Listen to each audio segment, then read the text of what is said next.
Mi esposa se burlaba de mí con su amante a mis espaldas. Nunca pensé que terminaría contando esta historia. Durante mucho tiempo creí que mi vida era exactamente lo que había imaginado cuando tenía 20 años, un trabajo estable, un apartamento tranquilo en las afueras de la ciudad y una esposa con la que podía imaginarme envejeciendo. Me llamo Adrián, tengo 31 años y estuve casado con Clara durante casi 4 años. Si alguien me hubiera preguntado hace un año cómo describiría mi matrimonio, habría dicho que era imperfecto, como todos, pero sólido. Clara era una mujer inteligente, reservada y muy observadora. No era el tipo de persona que buscaba atención constantemente. De hecho, una de las cosas que más me gustaban de ella era que parecía valorar la tranquilidad tanto como yo. Nos conocimos en una cafetería cerca de la universidad donde ambos estudiábamos. Yo trabajaba allí a tiempo parcial y ella iba casi todos los días a leer. Empezamos hablando de libros, luego de películas, y eventualmente terminamos construyendo una relación seria. Durante años pensé que conocía cada una de sus expresiones, sus silencios y hasta sus cambios de humor. Por eso noté inmediatamente cuando algo empezó a cambiar. Al principio fue algo pequeño. Clara comenzó a distraerse mientras hablábamos. Yo le contaba algo del trabajo y ella asentía sin realmente escucharme. Luego empezó a pasar más tiempo con el teléfono en la mano. Antes lo dejaba en cualquier sitio de la casa, ahora parecía llevarlo consigo incluso para ir a la cocina por un vaso de agua. No era suficiente para sospechar de una infidelidad. Honestamente, ni siquiera pensé en eso al principio. Creí que estaba estresada o preocupada por algo relacionado con su trabajo. Intenté hablar con ella una noche mientras cenábamos. ¿Está todo bien contigo?, pregunté. Ella levantó la vista del plato y sonrió de forma rápida. Claro, ¿por qué no lo estaría? No sé, te siento distante últimamente. Estás imaginando cosas, Adrián. Lo dijo de forma tranquila, sin enojo, pero algo en su mirada me hizo sentir que estaba levantando un muro entre nosotros. Las semanas siguientes fueron extrañas. Clara empezó a llegar más tarde a casa. Decía que había reuniones inesperadas o tráfico. Algunas veces incluso cenaba antes de llegar porque, según ella, había salido con compañeras del trabajo. No quería convertirme en ese tipo de esposo paranoico que revisa cada movimiento de su pareja. Me repetía constantemente que debía confiar en ella. Pero confiar se vuelve difícil cuando la persona frente a ti empieza a comportarse como una desconocida. Una noche desperté cerca de las 2 de la madrugada y noté que ella no estaba en la cama. Me levanté pensando que quizá estaba en la cocina, pero encontré la luz del baño encendida. Escuché su voz hablando en voz baja. Cuando abrí la puerta, Clara dio un pequeño salto del susto. ¿Con quién hablas?, pregunté. Ella bloqueó el teléfono casi de inmediato. Con nadie. Era un video. No insistí, aunque claramente había escuchado una conversación. Después de eso empecé a observar más detalles. Clara ya no proponía planes para el fin de semana. Antes veíamos películas juntos, salíamos a caminar o visitábamos a sus padres. Ahora siempre parecía cansada o distraída. También dejó de mirarme como antes. Es difícil explicar eso con exactitud. A veces una relación empieza a romperse mucho antes de que aparezca una tercera persona. La forma en que alguien te mira cambia. La calidez desaparece lentamente hasta que un día notas que estás sentado frente a alguien que ya no parece feliz contigo. Intenté recuperar la cercanía. Le propuse hacer un viaje corto. Reservé una mesa en su restaurante favorito. Incluso pedí algunos días libres para pasar más tiempo con ella. Nada funcionó. Clara actuaba amable, pero distante. Como si estuviera cumpliendo una obligación. El punto de quiebre llegó un sábado por la tarde. Ella estaba duchándose y había dejado su laptop encendida sobre la mesa del comedor. No planeaba revisar nada. De verdad no lo planeaba. Pero vi una notificación aparecer en la esquina de la pantalla. No puedo dejar de pensar en anoche. Sentí un vacío instantáneo en el pecho. Durante unos segundos me quedé inmóvil mirando el mensaje. Mi mente intentaba encontrar cualquier explicación lógica. Tal vez era una amiga. Tal vez estaba sacado de contexto. Entonces apareció otro mensaje. ¿Tu esposo sospecha algo? Ahí supe la verdad incluso antes de abrir la conversación. Recuerdo perfectamente cómo me temblaban las manos mientras hacía clic. Parte de mí quería cerrar todo y fingir que nunca había visto nada. Pero ya era demasiado tarde. El hombre se llamaba Marcos. La conversación entre ellos llevaba meses. No eran simples coqueteos. Habían hablado de hoteles, encuentros después del trabajo y momentos íntimos con una naturalidad brutal. Lo peor no fue descubrir que Clara me engañaba. Lo peor fue leer cómo hablaban de mí. Marcos hacía bromas sobre lo ingenuo que yo debía ser para no darme cuenta. Clara nunca lo defendía. A veces incluso seguía el juego. Encontré mensajes donde ella decía sentirse más viva con él. Decía que conmigo todo era demasiado predecible. Seguí leyendo durante casi una hora, destruyéndome poco a poco.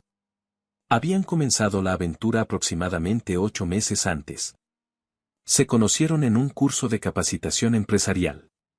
Según los mensajes, todo empezó como conversaciones casuales después de las clases y terminó convirtiéndose en encuentros frecuentes. También descubrí que Marcos estaba casado. Eso me dejó completamente helado. 2 personas destruyendo sus matrimonios mientras fingían llevar vidas normales. Cuando Clara salió de la ducha yo ya había cerrado la laptop y estaba sentado en el sofá intentando respirar con normalidad. Ella se acercó secándose el cabello con una toalla. ¿Todo bien?, preguntó. La miré y sentí algo extraño. No era solamente tristeza. Era decepción. Una decepción tan profunda que me dejó vacío. Esa noche no dije nada. No porque quisiera protegerla, sino porque necesitaba tiempo para pensar. Sabía que después de enfrentarla nada volvería a ser igual. Y, sinceramente, una parte de mí todavía no estaba preparada para aceptar que mi matrimonio había terminado. Los días siguientes fueron una tortura silenciosa. Cada vez que Clara me hablaba con normalidad sentía una mezcla de rabia y desconcierto. Me preguntaba cómo alguien podía mentir con tanta facilidad. Lo más aterrador era que, si no hubiera visto esos mensajes por accidente, probablemente habría seguido viviendo engañado durante mucho tiempo. Intenté actuar igual que siempre mientras organizaba mis pensamientos. Iba al trabajo, regresaba a casa y fingía que nada ocurría. Pero por dentro estaba completamente destruido. Dormía poco. Comía peor. Mi cabeza repetía constantemente fragmentos de las conversaciones que había leído. Con él me siento atrapada. No sé por qué sigo casada. Adrián jamás sospecharía. Esas frases se quedaron grabadas en mi mente como cuchillos. Una noche decidí revisar nuevamente la laptop mientras Clara estaba fuera comprando algunas cosas. Necesitaba entender hasta dónde había llegado todo aquello. Encontré correos electrónicos antiguos, fotografías y conversaciones archivadas. Era evidente que ella había intentado ocultar cuidadosamente la relación. Descubrí que Marcos trabajaba como supervisor en una empresa logística y vivía a unos 40 minutos de nuestra ciudad. También encontré algo más, él tenía una hija pequeña. Eso me hizo sentir enfermo. No era solo una aventura irresponsable entre 2 personas solteras. Había familias enteras involucradas. Seguí leyendo aún sabiendo que cada mensaje me hacía más daño. Supongo que una parte de mí necesitaba sufrir para terminar de aceptar la realidad. Encontré una conversación especialmente cruel. Marcos le preguntó a Clara por qué seguía conmigo si ya no me amaba realmente. Ella respondió: porque Adrián es una persona buena. Nunca me haría daño. Con él tengo estabilidad. Estabilidad. Ni amor. Ni felicidad. Estabilidad. Sentí una presión horrible en el pecho al leer eso. Como si toda mi identidad dentro del matrimonio hubiera quedado reducida a pagar cuentas y mantener una vida cómoda. Esa misma noche decidí hablar con un abogado de divorcios. No se lo conté a nadie. Ni a mis padres, ni a mis amigos. Me daba vergüenza admitir lo que estaba pasando. Siempre había sido una persona tranquila, racional, alguien que resolvía los problemas sin dramatismo. Pero esto era diferente. Sentía que me habían arrancado algo fundamental. El abogado fue directo conmigo. Si tienes pruebas claras de la infidelidad y no hay hijos ni propiedades complicadas, el proceso puede resolverse relativamente rápido. Escucharlo hablar del final de mi matrimonio como un procedimiento administrativo me resultó surrealista. Aún así inicié todo. Cuando regresé a casa esa tarde, Clara estaba preparando café. Me sonrió al verme entrar. Por un instante odié esa sonrisa. No porque fuera falsa, sino porque parecía completamente normal. Como si ella todavía creyera que podía mantener ambas vidas separadas para siempre. Esa noche exploté. No hubo gritos al principio. Solo cansancio. ¿Hace cuánto tiempo piensas seguir mintiéndome? Pregunté. Clara levantó lentamente la vista. ¿De qué hablas? La miré fijamente. De Marcos. El cambio en su rostro fue inmediato. Perdió el color. Sus labios se separaron apenas, incapaces de reaccionar.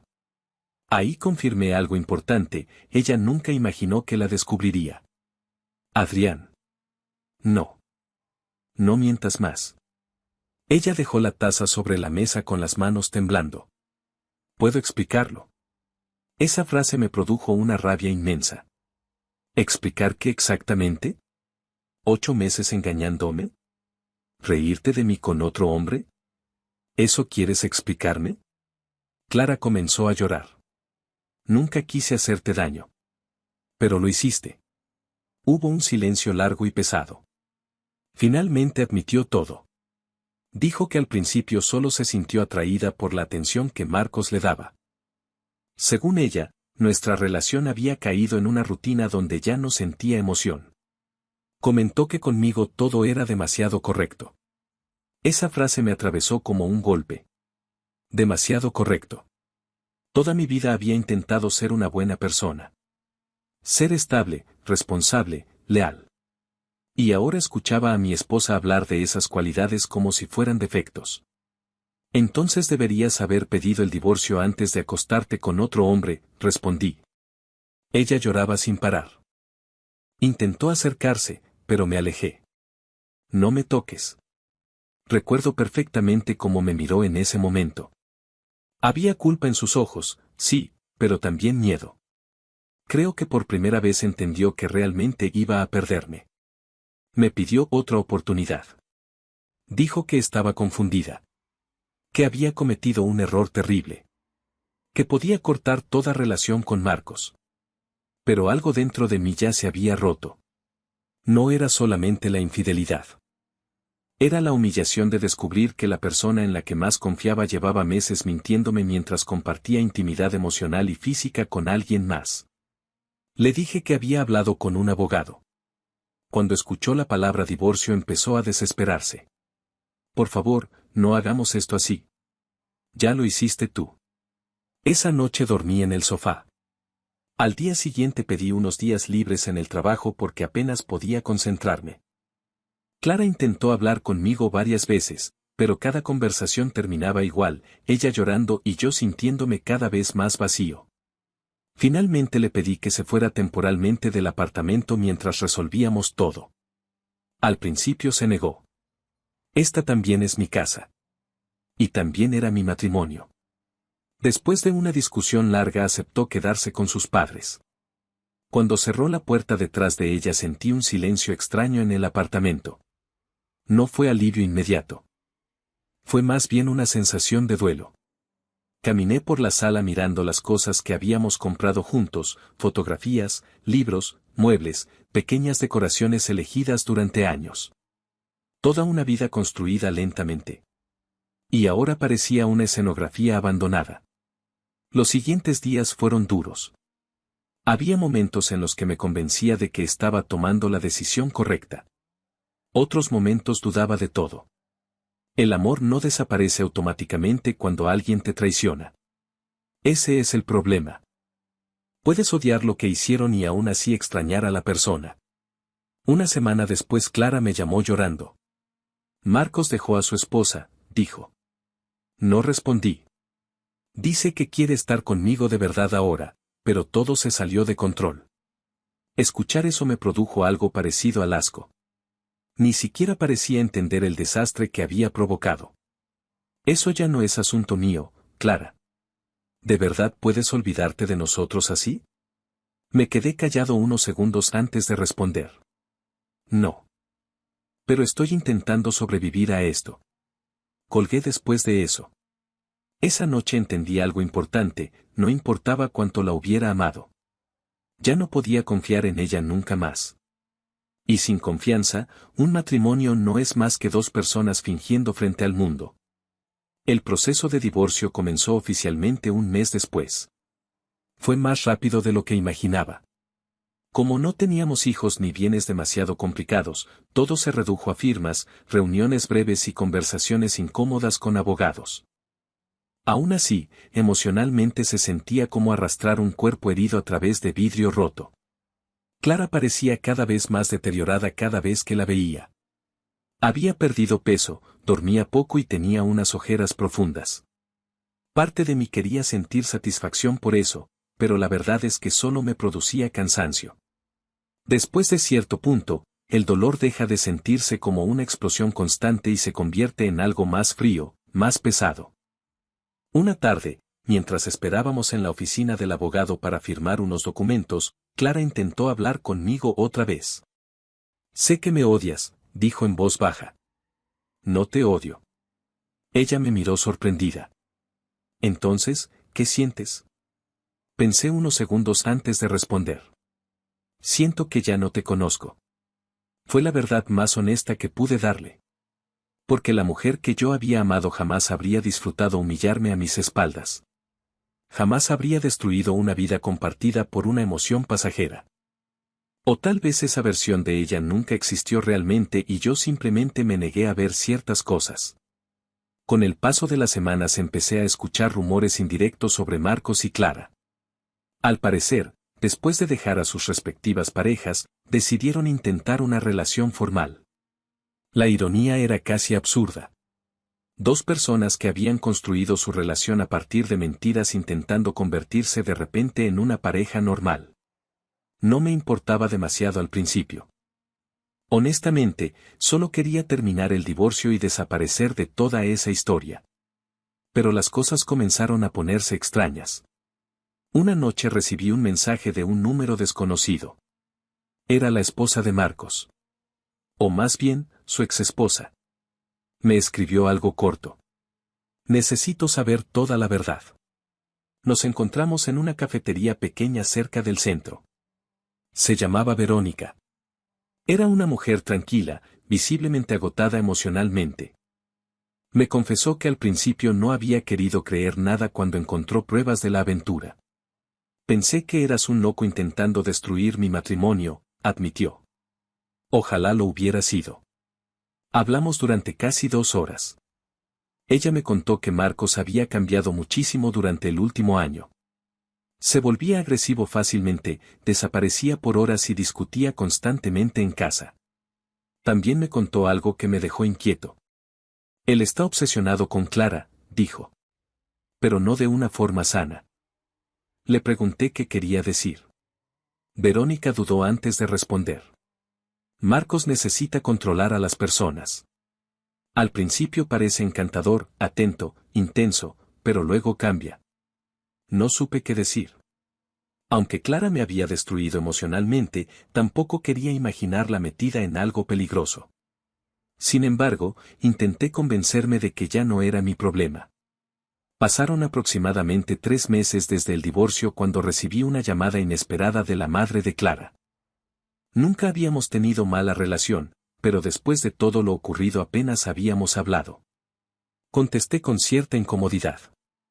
Adrián, necesito pedirte un favor, dijo con voz nerviosa. ¿Qué pasó? Hubo un silencio breve. Clara está mal.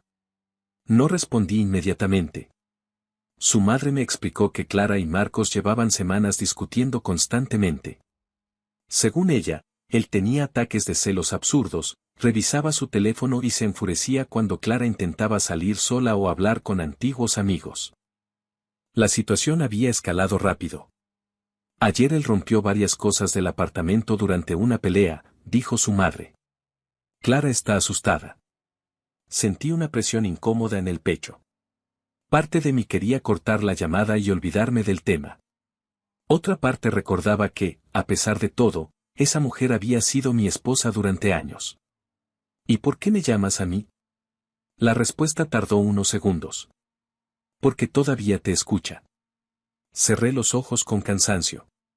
Ya no soy la persona indicada para ayudarla. Lo sé, pero no sabemos qué hacer. Esa conversación me persiguió durante días. Finalmente decidí llamar a Clara. Contestó casi de inmediato. Hola, dijo con voz débil. Tu madre me llamó. Hubo silencio. No debió hacerlo. ¿Está pasando algo con Marcos? Al principio intentó minimizarlo. Dijo que solo estaban atravesando problemas normales de pareja. Pero cuanto más hablábamos, más evidente se volvía que la situación era seria. Marcos controlaba constantemente dónde estaba. Revisaba sus mensajes. Se enfurecía por cosas pequeñas. Él no era así antes, susurró ella. No pude evitar responder con cierta amargura. Tampoco tú. Clara empezó a llorar otra vez. Lo sé, merezco que me odies. Esto no tiene que ver conmigo. Si él se está volviendo violento necesita salir de ahí. No es tan fácil. Y ahí entendí algo perturbador. Clara estaba atrapada emocionalmente en una relación tóxica que ella misma había ayudado a construir. Le recomendé irse de inmediato y volver con sus padres. Prometió pensarlo. 2 semanas después recibí otra llamada. Esta vez era de su padre. Y apenas escuché su voz supe que algo grave había ocurrido. Marcos golpeó a Clara, dijo directamente. Sentí que el estómago se me hundía. Según me explicó, habían tenido una discusión terrible porque Clara descubrió mensajes de Marcos con otra mujer. Cuando ella intentó enfrentarlo, él perdió completamente el control. Terminó golpeándola. Su padre fue a buscarla esa misma noche y la llevó al hospital. Me quedé sentado en silencio después de colgar. No sabía qué sentir. Rabia. Tristeza. Confusión. Ninguna parte de mí disfrutaba aquello. A pesar de todo el daño que Clara me había causado, jamás habría querido verla destruida físicamente por alguien. Días después ella misma me escribió. No espero tu perdón. Solo quería decirte que tenías razón sobre él. Leí el mensaje varias veces antes de responder. No vuelvas con él. Ella tardó en contestar. Estoy intentando salir de todo esto. Pero las cosas no terminaron ahí. Porque algunas personas no destruyen solamente relaciones. Destruyen todo lo que tocan. Durante un tiempo pensé que aquella sería la última vez que escucharía sobre Clara y Marcos. Creí que, después del hospital y de la denuncia, ella finalmente se alejaría de él para siempre. Me equivoqué. Las relaciones tóxicas tienen algo difícil de entender desde afuera. A veces las personas permanecen en ellas incluso cuando saben perfectamente que están destruyéndose. Supongo que el miedo, la culpa y la dependencia emocional terminan mezclándose hasta convertir todo en una prisión invisible. Pasaron algunas semanas sin noticias importantes. Yo intentaba reconstruir mi vida lentamente. Volví al gimnasio, retomé contacto con amigos que había dejado de ver durante el matrimonio y empecé terapia porque honestamente ya no podía manejar todo solo. Había días buenos. Días en los que lograba pasar horas enteras sin pensar en Clara. Y luego había noches donde despertaba recordando mensajes, discusiones y preguntas que jamás tendrían respuesta. Una tarde, mientras trabajaba, recibí una llamada de un número desconocido. Contesté distraídamente y escuché la voz quebrada del padre de Clara. Adrián, ocurrió algo horrible. Sentí inmediatamente un mal presentimiento. Marcos había vuelto a buscarla. Según entendí después, Clara había intentado cortar definitivamente la relación. Durante varios días él la llamó sin parar, apareció cerca de la casa de sus padres y comenzó a comportarse de forma cada vez más inestable. Esa noche fue hasta el apartamento donde ella todavía recogía algunas pertenencias. La discusión escaló rápidamente. Nadie sabe exactamente cómo empezó todo, pero los vecinos escucharon gritos y golpes antes de llamar a la policía. Cuando llegaron, encontraron a Clara gravemente herida. Marcos fue arrestado esa misma noche. Recuerdo quedarme completamente inmóvil mientras escuchaba al padre de Clara explicar todo entre lágrimas y rabia contenida. Ella sobrevivió. Pero las lesiones fueron mucho más graves de lo que cualquiera imaginó al principio. Pasó semanas hospitalizada. Fracturas, daños internos y una lesión severa en la columna. Cuando finalmente despertó completamente consciente, los médicos les dieron la noticia que cambió todo, probablemente no volvería a caminar. Esa información me golpeó de una manera extraña. No sentí satisfacción. Tampoco justicia. Solo una tristeza profunda. Porque, pese a todo lo ocurrido, alguna vez había amado sinceramente a esa mujer. Habíamos planeado una vida juntos. Habíamos imaginado hijos, viajes, proyectos. Y ahora todo aquello parecía pertenecerle a otra persona, a otra existencia. Durante días pensé si debía visitarla o no.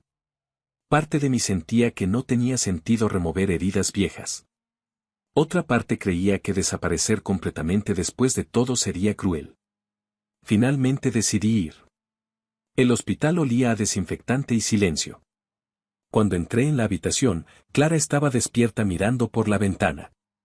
Se veía extremadamente frágil. Más delgada, pálida y agotada. Al verme, sus ojos se llenaron de lágrimas inmediatamente. No pensé que vendrías, susurró. Me senté lentamente cerca de la cama. Durante unos segundos ninguno supo qué decir. Después de todo lo vivido, las palabras parecían inútiles. Finalmente ella habló. Lo arruiné todo. No respondí. Creí que estaba buscando algo que me faltaba, emoción, intensidad, no sé. Y terminé destruyendo mi vida y la tuya. Escucharla admitir eso ya no me producía alivio. Era demasiado tarde para cualquier explicación. Debiste irte antes de engañarme, dije con calma. Ella asintió lentamente. Lo sé. Hubo otro silencio largo. Luego me miró directamente. ¿Alguna vez podrás perdonarme? Esa pregunta llevaba meses persiguiéndonos a ambos. Pensé cuidadosamente antes de responder. Tal vez algún día deje de sentir dolor por todo esto. Pero perdonar no cambia lo que pasó. Clara comenzó a llorar en silencio. Y honestamente, en ese momento entendí algo importante, ambos habíamos perdido. Ella perdió su estabilidad, su salud y gran parte de su vida. Yo perdí la capacidad de confiar de la misma forma en alguien otra vez. No había ganadores en aquella historia. Antes de irme, Clara me pidió disculpas una última vez. No esas disculpas desesperadas del principio, cuando todavía quería salvar el matrimonio. Estas eran diferentes. Más honestas. Más cansadas. Ojalá hubiera valorado lo que tenía contigo, dijo. La miré unos segundos antes de levantarme. Yo también. Salí del hospital sintiendo un vacío difícil de explicar. Meses después, Marcos recibió una condena de prisión por violencia doméstica agravada. Según escuché, incluso dentro de la cárcel seguía culpando a todos menos a sí mismo por lo ocurrido. Yo decidí alejarme completamente de toda esa historia. Vendí el apartamento donde Clara y yo vivimos juntos porque ya no soportaba estar allí. Cada habitación tenía recuerdos demasiado pesados. También cambié de trabajo y me mudé a otra ciudad. No fue una decisión impulsiva. Necesitaba empezar desde cero en un lugar donde nadie conociera mi pasado ni me mirara con lástima. La terapia ayudó mucho más de lo que esperaba. Aprendí algo difícil pero necesario, que la traición de una persona no define mi valor. Durante mucho tiempo me pregunté qué hice mal. ¿Por qué no fui suficiente? ¿Por qué alguien que decía amarme terminó destruyéndome emocionalmente de esa manera? La respuesta real fue dolorosa, pero simple, las decisiones de Clara fueron suyas. No podía cargar eternamente con errores que no me pertenecían. Hoy, más de 2 años después de todo aquello, mi vida es tranquila otra vez. Diferente, pero tranquila. Todavía me cuesta confiar completamente en las personas. Hay heridas que cicatrizan lento. Pero ya no vivo consumido por la rabia. A veces pienso en Clara. No con odio. Más bien como alguien que tomó decisiones terribles y terminó atrapada dentro de las consecuencias de esas decisiones. Supongo que así funciona la vida muchas veces. No siempre hay justicia perfecta. No siempre existe un cierre satisfactorio. A veces solo queda aprender, sobrevivir y seguir adelante aunque una parte de ti nunca vuelva a ser exactamente la misma. Y sinceramente, creo que eso fue lo más difícil de aceptar, entender que algunas historias no terminan bien para nadie.